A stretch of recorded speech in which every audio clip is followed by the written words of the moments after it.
You know, and on top of that, the multiplayer, there isn't much to the multiplayer at all. It's kind of like a horde mode, except not. You know, and I was really disappointed with the character model. Echoes mode. The whole game was just average. You know, and I felt ripped off paying $110, and I had to because the game box. You know, and the artwork on the cover of the box is just great. It looks like a Gears of War box. It's got the Gears of War logo on it for the beta, and that really nice, colourful artwork is just gone from the cover of the box, and that's just disappointing. It didn't make me, but really want to buy the game. What can I say? Two Worlds 2 got delayed again in Australia. Which is a nice segue to actually answer the initial question. It would be good to see what games you like and what you enjoy. Okay, so straight up. Enough ranting, hey? Enough ranting. Games that I like. You know, the irony is that the games I like are actually getting older, I think, or they're redone high definition versions of old games. Right now, I'm playing Beyond Good and Evil, and I'm playing Torchlight. I will be playing Torchlight. Both these games I've played before. I almost finished Beyond Good and Evil, and I plan to, 100% it this time. And Torchlight as well, I think, is just one of those games you can continue, pick up and play. Yes, I've got a soft spot for sort of the RPG games. Dragon Age 2 as well is coming out. And again, that's just another example of a game which was really quite technically good, in an old school kind of way, and it looks like they just dummied it down. And it's a lot more heavy-handed with the graphics and the cinematics and the story, but perhaps less tactical than the original Dragon Age, and that makes me a little bit sad. I'll still play Dragon Age and I'll still love it for what it is. But it's just the nature of games today, so I keep finding myself going back to these older games. And again, because Two Worlds 2 was postponed to Australia, I've been really hanging out for Torchlight just to get back into that, and just play it. As a side note, curiously, I tend to pick female characters sometimes in the RPGs. I was a male in a male character, Shepard in Mass Effect, but then Dragon Age I was a female. I guess I got a soft spot, for whatever reason, for games with the female lead characters. Beyond Good and Evil has a female lead character. It might have something to do with the fact that the first game I ever played really on the PC that I remember is one of the Tomb Raiders, and that's never really left me since. But the action adventure games are quality still, and there's something about them. They're bigger games, they're longer games generally. RPGs are generally longer. The shooters are just getting ham-fisted and cut up into small sort of cinematic chunks. People have been giving feedback about Killzone 3 as well, and just it's not doing it for me at the moment. Hey, so I pretty much played every arcade game in the winter series last year on Xbox Live, and there was some really good games there, like Scott Pilgrim and Limbo, and they were brilliant. I don't particularly like ripping on every single game. I think it gets easier as you get older, but a lot of the articles I write are generally just in response to just public opinion and what's happening in the news, and it just it's very convenient that Bulletstorm of all games kind of lived up to the hype. It didn't make me into a rapist, didn't turn the cat into a rapist, but certainly it wasn't as good as it could have been. Did I play Dead Space 2? No, I didn't. Why? Because I don't particularly like horror games, so there you go. I do like shooters, but I actually won't in history. Play horror games, whatever. Fear 3, nothing. And again, is that my conservative Christian God-fearing background coming out? Maybe a little bit. If I have to draw lines anywhere, I shouldn't really look at adult content and nudity and all that in video games. But I'll choose that over, say, demonic content, violence and horror and gore. I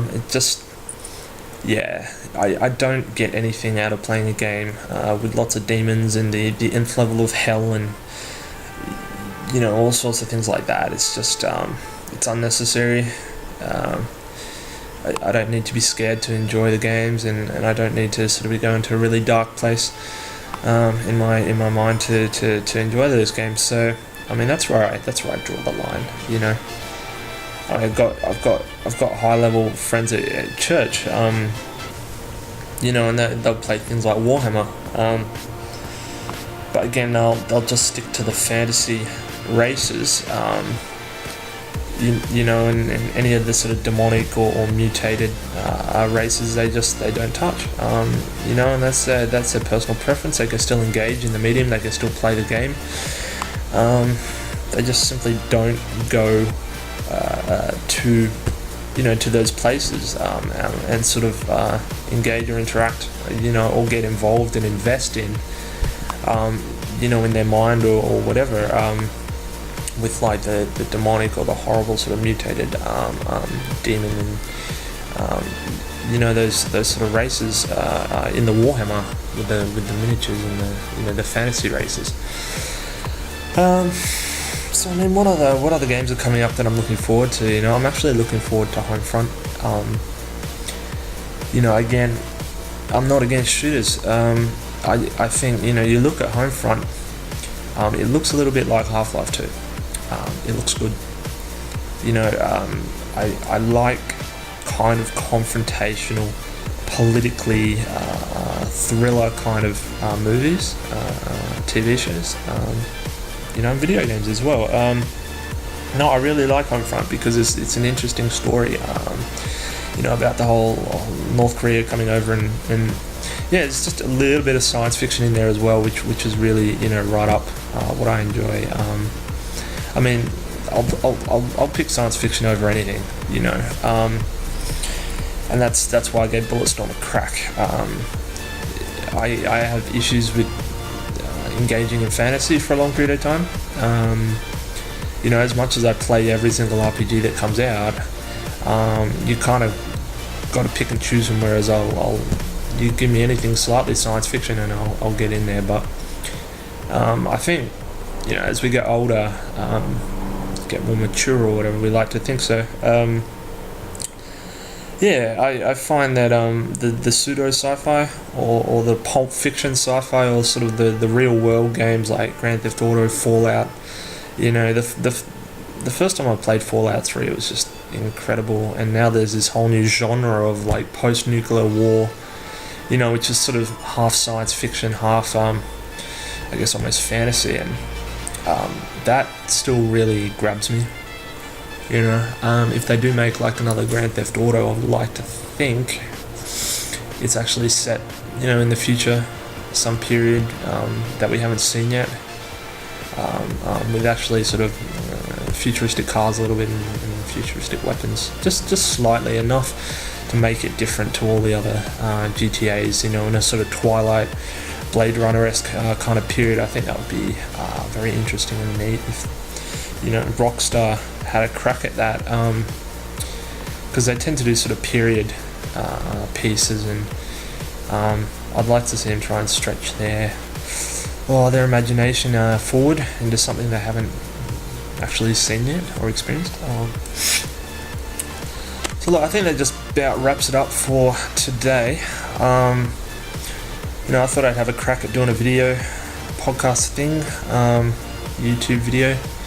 I've suddenly discovered that my Alienware PC has a camera and a microphone, which is lovely, really.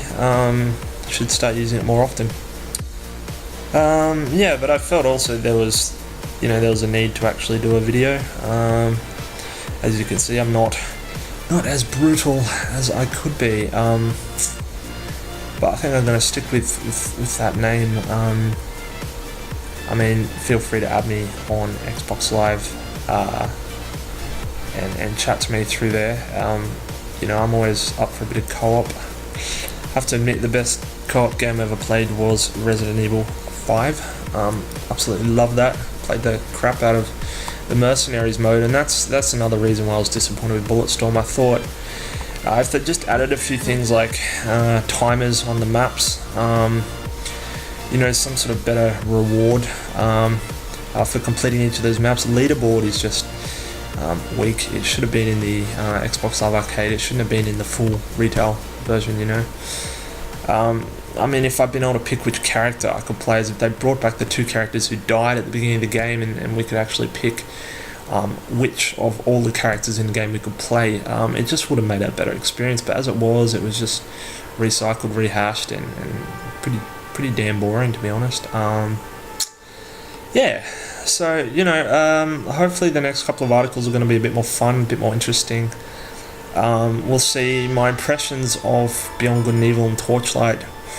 That's a tough one because they've been out for a long time. I mean, you can pretty much just get a walkthrough for them and play them straight through. But they are excellent games, and for $10-15 they're better than half of these full retail games coming out at the moment. Mortal Kombat, definitely looking forward to that. I have a history of casual gaming as well. I've got a PSP, I've got an Xbox. At least once or twice a week I have friends over and we just bash through like the latest fighting game, and we tend to sort of collect the fighting games and just play them when people come over, and play them online and just sort of eat some food and muck around.